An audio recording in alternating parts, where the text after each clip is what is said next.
Ladies and gentlemen, yes, we got back-to-back, I'd say kind of bangers, main events of these fight nights. The fight nights themselves are, a little bit bland, I'm not gonna lie. I'd rate both of them at most a 7 out of 10, but I'm really looking forward to both of these fights. And upon further research, especially on the Moreno Kavanagh one, I feel like it could be pretty interesting. Obviously, the Strickland Hernandez one is going to be pretty interesting. And I got to give it to the UFC. Both of these posters are really good. They added elements of where they're going to fight, especially this Moreno Kavanagh one. It's a sick poster. Same thing with the Strickland Hernandez one. Obviously, it's in Houston. So the big, the Texas colors, the star. It's all good. But like the title suggests, I'm here to talk about both of these fights and how I know who wins both of these. I don't just think. I know who wins both of these. And yes, I know I've been wrong before. A couple comments making fun of me, the Patty Pimblett, Justin Gaethje. But I got Alexander Volkanovski versus Diego Lopez right. And if you take away anything from me from these videos, these main events is where I excel. Proceeds to go into. No way. No way I go 0-2. But I know who wins these fights. But without further ado, let's get straight into it. First of all, I'm here to talk about the fights in chronological order. We got Sean Strickland against Anthony Hernandez. And this is a fight I'm very excited for. I think this is a chance for both of them to prove where they're at in the division, obviously. But I think this is going to be a great step up for Anthony Hernandez and a step down for Sean Strickland. Not in terms of fight levels, not in terms of where I think they'll end up here in a couple months. But this is a really good fight to make. I'm glad the UFC made this fight. Obviously, we were going to see Hernandez versus, was it De Ritter or Allen? It was Brendan Allen. So, yeah, this is a good fight to make instead. And I'm going to try something different here. I'm going to talk about both of these guys' fight style. And first of all, obviously, we got Sean Strickland. And we know who this guy is. We know he loves to talk shit. But at the end of the day, this motherfucker is a jab and teep merchant. And that's it. That's all that he has in his game plan these days, it seems. And when it's the last 10 seconds, when he's trying to overform, he's going to let his hands go. As we see here fucking with Israel Adesanya. He's going to let his hands go. And he has great boxing. I mean, he does have great boxing. But at the end of the day, this motherfucker, like he did against Paulo Costa, will jab and TP for 5 rounds and have no fucking problem doing it. My bad. But he does have A+ striking defense. I will have to give it to him. He has that Philly show that is famous, that only a couple guys have been able to crack. As I in my third point, that he's only lost to the elite guys. He's lost against DDP, he's lost against Alex Pereira, and he had a split decision against Jared Cannonier. Which, if you look back on it, you could give it to Sean Strickland. I personally gave it to Cannonier 48-47, but that was a close fight. So we're talking about a guy here that hasn't lost. If your name is not in the elite, Cannonier you can throw him in there. He's kind of a weird one. I mean, he's 40 years old at this point, but he's still competing against really tough guys. And Sean Strickland's only lost to the elite. If your name is not DDP or Alex Pereira, he's beating you, and he's beat a guy in fucking Israel Adesanya that had a great win streak versus guys not named Alex Pereira. So I think a common denominator here is Alex Pereira and the fucking power that he has. But my last point, which I think is the main point of his fight style, is that he has good but slightly unproven takedown defense. I mean, who have we seen try to take down Sean Strickland? Like I said, we look back on his last 5 fights. DDP twice. And DDP had success taking down Sean Strickland. So you really start to think about that. And DDP, he's like RDR, right? Like, he is kind of a grappler, but he doesn't have the best takedowns. He'll kind of goofy his way into the takedown. DDP by falling piano, RDR by falling piano. And it looks like DDP did with Israel Adesanya. It's fucking falling piano, snatch your ankle, and all of a sudden he's fucking choking you out. So I wouldn't say that DDP has amazing takedowns, but he has good takedowns. Obviously, Paulo Costa, Israel Adesanya, fucking Abus Magomedov. They're not gonna try and take down Sean Strickland. They weren't trying to take down Sean Strickland. And before that, you have Alex Pereira's. I think he's fought Imavov as well, or he has fought Imavov as well. So these aren't guys that aren't really trying to take down Sean Strickland. He'll shoot the takedown there every now and then, but obviously he's not gonna want to do that against Anthony Hernandez, because that'll fucking come back to bite him. And I mean, you see here the stats. He does have more volume than Anthony Hernandez, but I'll get straight into it. Anthony Hernandez is a fucking Mr. Marauder himself. You know what I mean? Like, this motherfucker is gonna go out there and just walk you down. And I don't think Sean Strickland has ever experienced something like that in his career. Maybe an Alex Pereira, but Alex Pereira is a bit more patient. He'll sit back, he'll find the shot, he'll chop up your leg. But fucking Anthony Hernandez is the fucking Mr. Marauder himself. He's gonna hunt you down. He's gonna BSD you. He's gonna do all that. And with that, he has some fucking nasty ground game. He has one of the nastiest fucking ground games I've ever seen. Whether that's snatching up your neck or fucking just grounding and pounding you. Pause. He's fucking pounding you on the ground, man. He is finding ways to finish you. Again, pause. But this guy is one of the nastiest ground games I've ever seen. Like, you compare it to a fucking Khamzat Chimaev, where he'll sit up on top of you for 25 minutes, no fucking problem, and crucifix like he did against DDP. I fucking hate that. I hate that. I love guys like fucking Anthony Hernandez is just going to go out there and try to finish you anytime that he can. Any little opportunity, he'll try and find the shot. He'll try and find the elbow. He'll try and find anything that he can to fucking finish you on the ground. And with that, I keep saying with that, but he does have B-level striking. Like, you compare it to Sean Strickland, he definitely has worse striking than Sean Strickland, but he uses it to his advantage. He uses it to do what he wants, and that's take you down, put you up against the fence, land a little combo, 1, 2, 3, 1, 2, 4, you know what I mean, and then take you down. He just wants to get you up against the fence, and not even up against the fence sometimes. It depends what your name is. I think if he wants to have success against Sean Strickland, he will have to, give him up against the fence. So we'll see how that pairs with Sean Strickland's ability to keep guys at distance, because he does do a really good job of that. But at the end of the day, my last point and my most crucial point again, this motherfucker is middleweight Merab, and I think that just perfectly describes what I'm saying. Like I said, B-level striking. I think at this point you'd say that Merab has B-level striking, at least maybe a little bit higher at this point. But he'll take you down.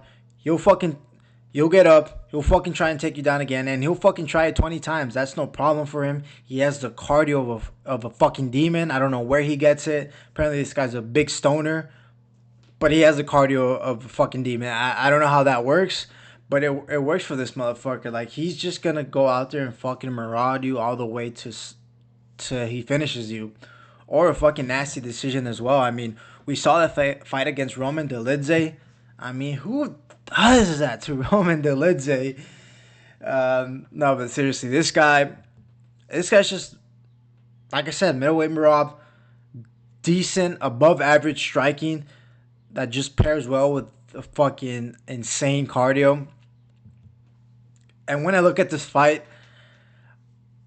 I don't want to say I see hydrogen bomb against Coffee and Baby, but you got a guy in Sean Strickland that's super, super patient, that tries to keep you at distance, that tries to keep you at bay with this jab, with this teep, and he does a really good job of that. When your name's fucking Paulo Costa, when your name's Abus Magomedov, and even Israel Adesanya, because the thing about Israel Adesanya is that if he can't find his range for you, he's fucking cooked. And for the most part, he's able to find that range because it's Israel Adesanya and his striking is elite. But when he's not able to do that, like we saw against Sean Strickland, we saw the lack of boxing defense, the lack of boxing technique itself. And Anthony Hernandez has a bit more of a boxing style. So I think it'll pair well in this matchup. I think the pressure will do him well. I think he'll eat all the jabs from Sean Strickland. He'll eat all the tees from Sean Strickland. Sean Strickland doesn't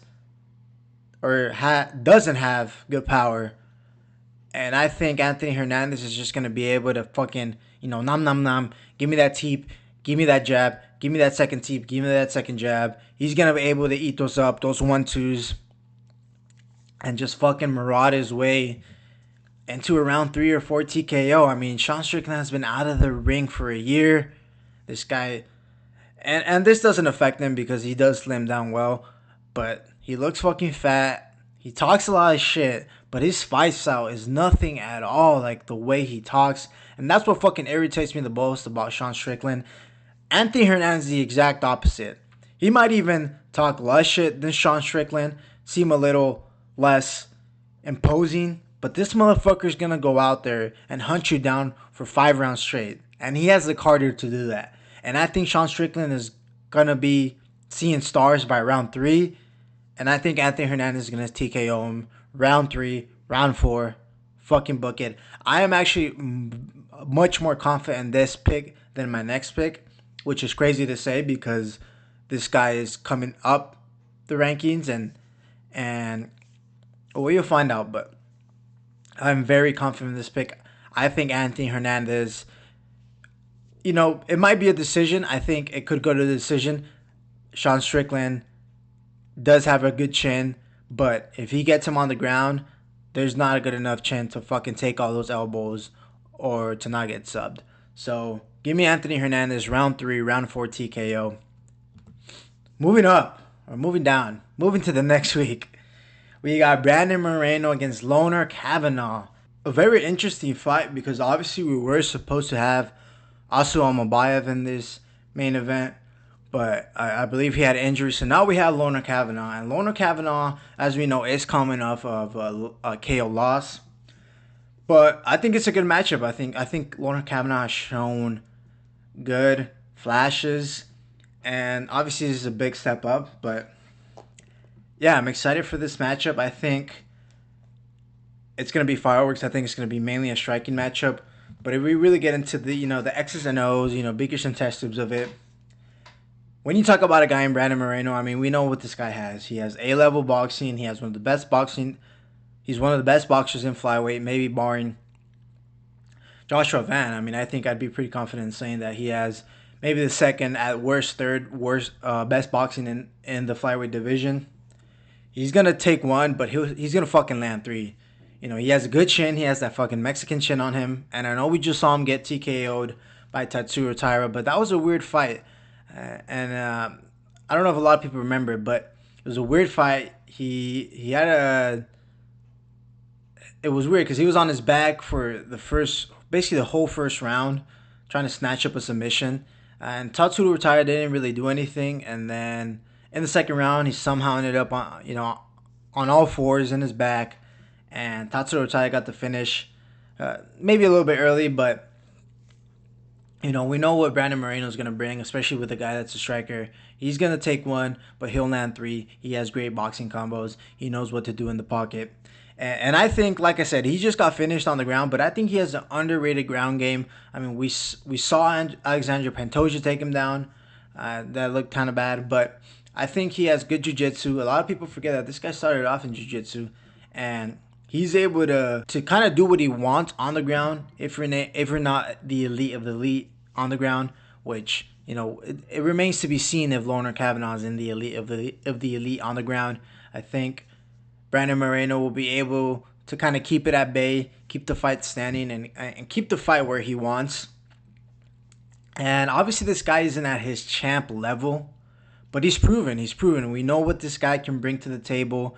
He has lost 3 out of his last 5 fights, but the fights that he's won have been masterclasses. He put a masterclass up against Steve Ercik. He put a masterclass against what's this guy's fucking name? Amir Alblabzi, who just lost this weekend again to fucking Horiguchi, who's also looking really good in the flyweight division. So we know what this guy brings. We know the level that this guy is at, and it's a good base of a level to have. I mean, he's easily in the top 5 of flyweights right now, and I think he hasn't moved there in a very long time. So we know what this guy brings. We know what this guy offers to the table, and he has good fights. He always has good fights, and he's always gonna be in there. And I really wish the fight against Tatsuro Tai would have been a little bit different. Even if he still would have lost, I would have liked to seen more. I would have liked to have seen maybe more scrambles on the ground. But maybe that just proves that Tatsuro Tai is on another level. So, yeah, I mean, moving on, we got Lon'er Kavanagh. This guy, look, I was going to come in here and be ready to say that he's going to get fucking 50-45, which he still might.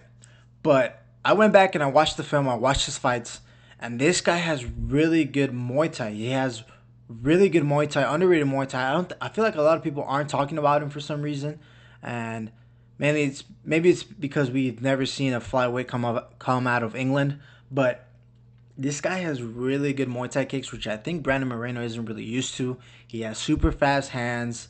He is a bit defensively reckless at times, like we saw against Charles Johnson. Obviously left his chin up, hands literally fucking down. He was almost slouching a little bit. I don't know what happened, but he got fucking chinned by Charles Johnson. Can Brandon Moreno do that? I'm not too sure. I don't think we've ever seen Brandon Moreno do something like that. And I think the footwork remains to be seen as well. It needs to be improved, especially up close. The boxing combinations that, or the lack of boxing combinations. He'll use his kicks to the body, use his kicks to the calf. He'll mix it up well. But the boxing itself, the footwork, it's not really there. I think he is easily cut off in the cage, and he has a tough time when that happens. I think we've seen in all three of his fights, we've seen him get cut off in the cage and kind of struggle there, kind of struggle to circle it. And I think if he improves on that and is able to circle the cage once he starts getting cut off or avoids getting cut off at all, I think we could see a really good fighter here. I think we could see a fighter that reaches the top 5 pretty quickly. Yeah, he can still go to the takedowns if he needs it. And with guys with proven takedown defense, this guy's unproven. So a lot of what I'm saying obviously is against the fighters that we've seen him. Go back and look at that Charles Johnson fight. He was having a lot of success. I'd say he won the first round. He kind of struggled there a little bit at the end. Charles Johnson had a couple of big moments. But I'd say for the most part, he was able to keep the fight where he wanted to. And he's just fucking fast, man. He's fast. He goes to the takedowns. He has good wrestling. He can take guys down. We've seen him take guys down. But when you look at the fight, this guy is mainly kicks. And I don't know if Brandon Moreno has ever seen kicks like this guy can do. A lot of flyweights, kickboxing, their legs isn't really their main base. But with Lon'er Kavanagh, this is the case. I mean, no homo, bro. Look at those thighs. Those are fucking big thighs. And so I think Lon'er Kavanagh is going to depend on those kicks. He knows that Brandon Moreno hasn't really seen that before. Not a lot of people in flyweight have seen that before, so I think he's going to go to the kicks a lot. But when you start to break down this matchup, defense wins fucking championships, man. Defense wins fucking championships. And like I said, the footwork on this guy remains to be proven. It needs to be improved because he's easily cut off. He's easily cut off in the cage. And when he's facing a guy that has seen it all like Brandon Moreno, I think that he's going to have really good success cutting the cage off, landing some good combos, a 3, 4, 5-piece chicken combo. And Lon'er Kavanagh is gonna struggle with that. He was undefeated, and he lost his very first fight by knockout nonetheless. And I think that just really affects guys. And taking this on short notice, going to Mexico City where there's elevation, I think this is a recipe for success. For success. I mean, success for Brandon Moreno, but it's a recipe for failure for Lon'er Kavanagh. And like I said, I was ready to come here and say that he's gonna get masterclass, and I kind of think he will. Like, we'll look at it, we'll look at the fight, and we'll be like, hey, like, he's having success, he's doing well. But then how the fight ends, I think we're gonna be like, he tried too much too soon, and Brandon Moreno showed levels. But I look at the success he was having against Charles Johnson. I look at the fights that he's won, and man, this guy is really good. Ilya Taporia himself said that this guy's one of his favorite prospects, and I think it's for good reason because this guy is really good. But ultimately, I'm going to have to pick Brandon Moreno by maybe a late TKO. Like I said, maybe the cardio catches up to him. And another note that I forgot to say, I think the cardio isn't the best on Lon'er Kavanagh. I think the cardio remains to be tested. I saw in 3-round fights where the last round, he got tired. Whether that was because he was trying to take downs or, maybe the cardio isn't all there. And he's going to fucking Mexico City nonetheless when the elevation is crazy. It's a recipe for disaster. I think he might get TKO'd late. But I think the safe bet would be a decision. I think Brandon Moreno, like I said, has been there. He's been in there with the guys, man. And I think that Lon'er Kavanagh hasn't. And I think he took this on short notice. I think like I said, he's trying to do maybe a little bit too much too soon. And Brandon Moreno's going to get it done. He's going to prove the old guard to still be holding up in the flyweight division. And I think he's going to get it done, man. So, yeah, those are my 2 picks for the upcoming Fight Night main events that we have. They're going to be two good fights. Like I said, Brandon Moreno, I think, wins that fight. But I think it's going to be a little bit closer than what people think. And maybe by the end he TKOs him or just shows levels to it. But I think it's going to be more because of Kavanagh's cardio more than his actual level, because I think he has shown really good level. And I think Anthony Hernandez, the fucking Marauder himself, Mr. Marauder, middleweight Marauder, is going to get the job done. So yeah, guys, those were my picks. That was my breakdown for both of those main events.